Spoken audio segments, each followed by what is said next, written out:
Imagine your mother dying of cancer, bound to a cold hospital bed, with a terminal prognosis reigning over her head. Would you want your mother's physician to author physician-assisted suicide as an escape option? Or would you rather remain hopeful for a life-changing miracle or a life-saving clinical trial?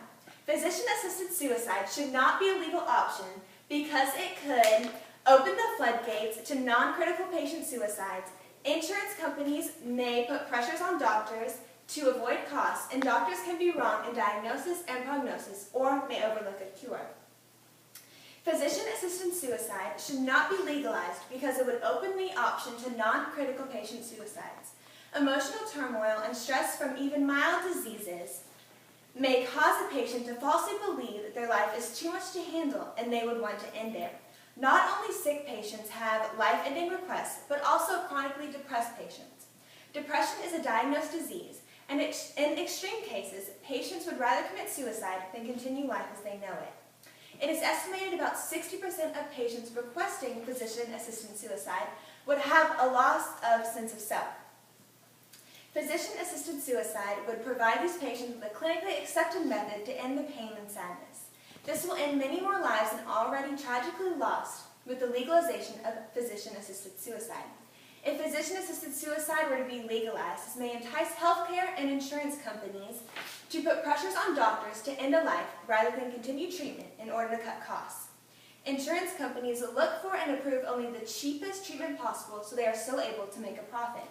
If a patient has cancer and there are 3 possible treatments or clinical trials available that would cost the insurance companies large sums of money, the company may convince the doctor to offer assisted suicide or exemplify the possible risks and side effects of the trial in order to persuade a patient away from the more expensive option. This will lead to an unnecessary loss of life for an economical reason. Doctors aren't perfect or robotic, contrary to popular belief, and they do make mistakes in prognosis and diagnosis. Studies show doctors are wrong on first diagnosis 10 to 20% of the time. If a patient has a terminal prognosis, the physician-assisted suicide may be their first option, and a mistake in diagnosing may not be discovered until it is too late for a patient to be saved. Doctors see an immense amount of patients daily, and tests or scans may be overlooked or misinterpreted. Physician-assisted suicide provides an easy way out and may be sprung on a patient or wanted by a patient when another viable solution is available but seemingly fruitless without a correct diagnosis.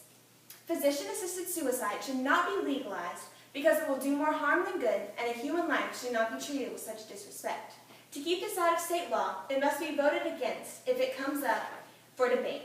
Voting against physician-assisted suicide will keep more lives viable and open to more life-saving measures.